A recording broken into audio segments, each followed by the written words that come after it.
Ito na guys, yung pangalawang dive namin. At dalawang danggit ang una kong nakita. Ayun, na-double. Danggit bahura ito. 100 ang kilo nito. Masarap ditong luto, ginagataan. Langoy uli. Ito, manitis. Oops, sapol. Manitis or timbungan. Ayos ang isdang sampol dito sa pangalawang dive. Magandang klase agad. At ito solid. Oops, sapol. Ito yung tinatawag na solid na budlawan. Bihira na ito ngayon. Pag-amihan, marami nito. At ito, manitis pa. Yari ka. Ayun! Gitik! Dito lang rin kami nag-unang dive kanina. Kaya lang, naglipat lang kami doon sa kabilang gilid. Magandang tsaga-tsagaan ito, bagay ganito ang panain. At ito may banagan. Nasa ilalim ng corals. Kaya lang parang maliit pa. Palabasin ko para makita kung good size na. Alanganin pa ito. Palayuin ko. Baka makita nung kasama ko kunin.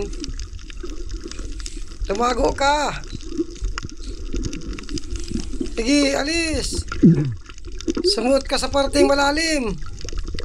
Pag makita ka ng kasama ko, siguradong ilaga ka. Bahala ka kung ayaw mong tumago. Ito, may balagan pa. Maliit na rin. May nauna na nagsisi dito. Maliliit na tirang banagan. Yan, tago. Hindi ka na dyan makikita. At ito, manitis. Oops, sapol. Yung isang klase ito ng manitis. Maraming klase ang manitis. Ito, danggit. Magkatabi. Dadubulin ko. Ayan, nadubol. Parehong danggit bahura ito. Karamihan dito danggit bahura. Walang danggit buhangin. Dito, babain ko dito parte baka may isda. Ito, may samaral. Naka-steady lang. Yari ka. Oops, sapol. Malakas. Kapag hindi talaga napupuruhan na samaral, malakas. Mas masarap ito sa danggit at talagbago. Malasa itong sinasabawan. Ito, may surahan sa ilalim ng corals. Siguraduhin ko ito para may ihawin ang inakay ko. Ayun! Gitik! Kapag inihaw, masarap na sausawan ito. Toyo na may kalamansi. Hanap uli. Mababa ako dito parte. Baka may isda. Ito, meron nga. Samaral. Naka-steady lang din. Oops, sapol. Nakapunit pa. Butat hindi lumayo. Kasauli. Ayan. Nasentro din. Maraming klase ang samaral. Kaya lang, halos pareho lang sila ng lasa. Sa presyo, pareho rin. Hanap uli. Ito, may lapu-lapo. Kaya lang, alanganin ang pusta ko. Tatama ako dito sa bato. Alanganin. Dito ko puntahan sa parteng uluhan. Sibungin ito. Alanganin din. Kaya lang pwede ng panain at kita man ang ulo. Yari ka. Ayun, daples. Nabungaw. Nasamaan ng tama. Ayan. Sentro. Kwartang linaw na ito. Sibungin or sono kung tawagin dito. Mahal ito kapag buhay. Kaya lang hindi ba ito mahuli ng buhay? Hanap uli. May kanuping nakasingit sa bato. Ayan, sa pole. Kapresyo lang ito lang sa maral. 120 na lang ang kilo sa ngayon.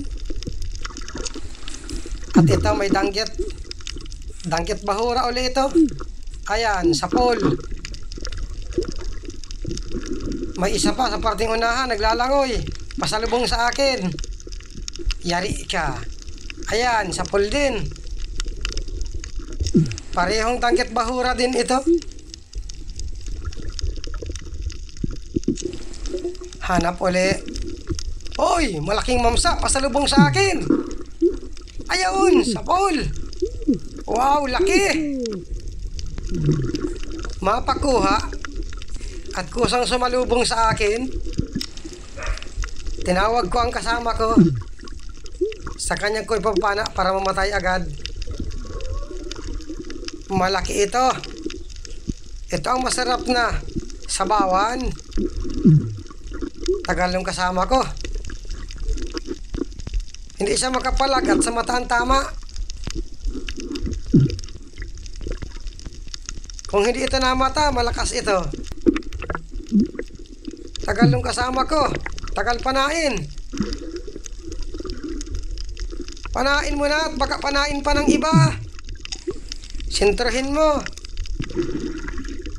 Oops, mata rin ang tama.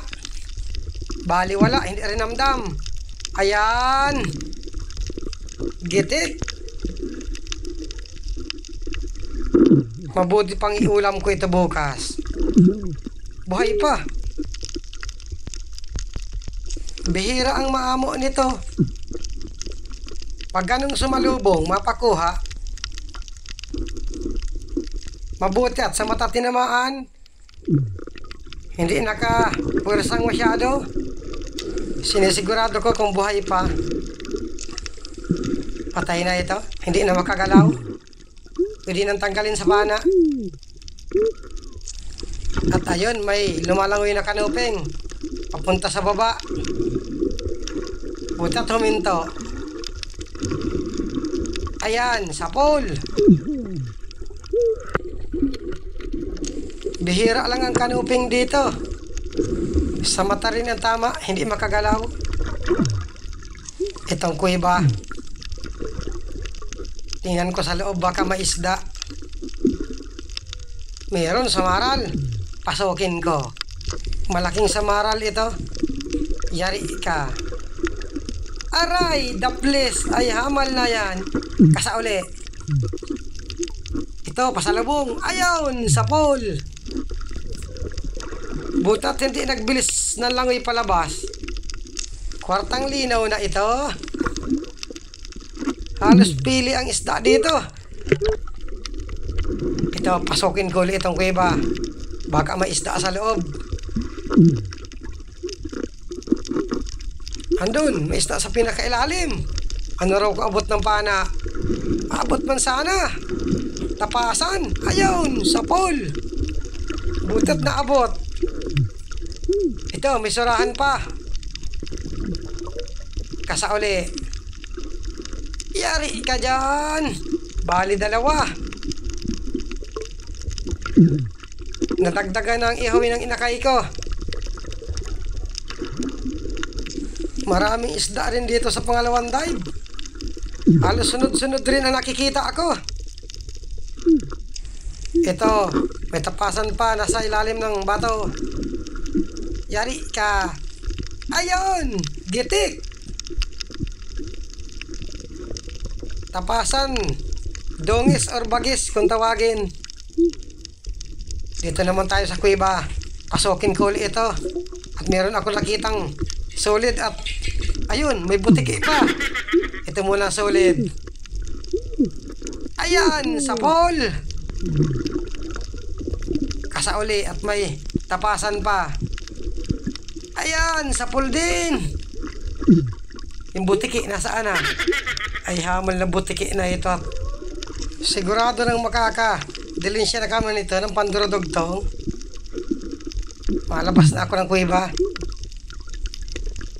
Malalim.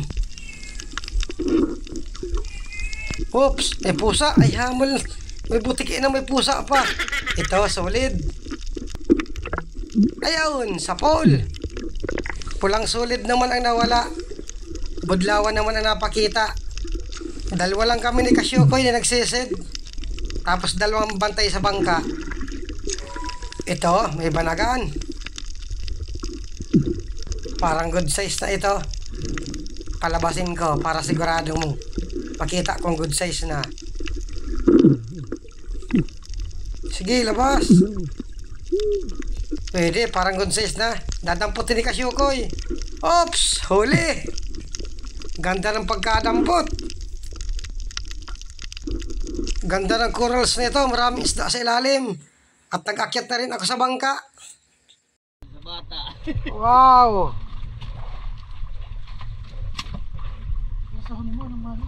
May ilang kilo kaya ito?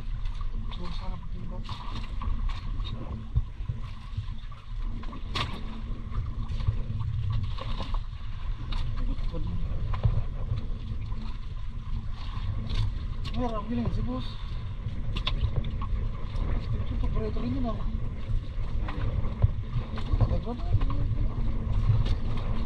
Taglag mo itong mamasa.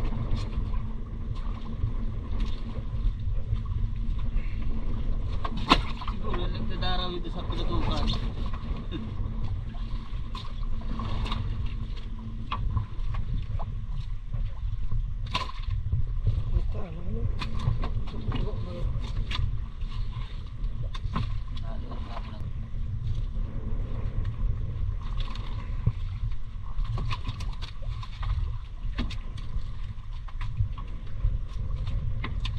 Ay, ayos pa man ang nakadagdag.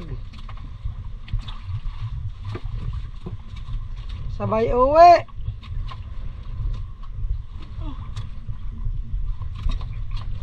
Dalawang kahon man ang nalalagyan.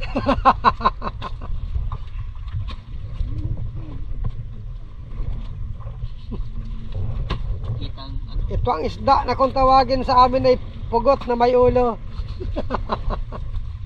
Pakul. Hindi ko na binidyohan na. Mahirap patayin. Ito guys. Pipiliin na yung isda para maibinta na. Laki pa ang tubig. Hindi makakit ang bangka.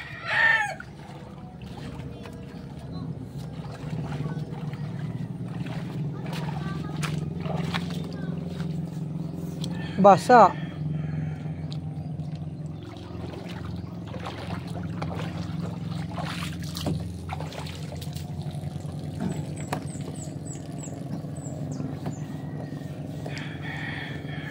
Doon mo na pipiliin? Doon mo na pipiliin sa timbangan? Oh, wala man dito lagayan. Doon lang. Doon guys, sa timbangan na isda sa unahan ng yan. Oh. Sa may bulong trapal. Ano, hindi na kumabidyo ng isda. Dito lang. Doon mo na, ano eh?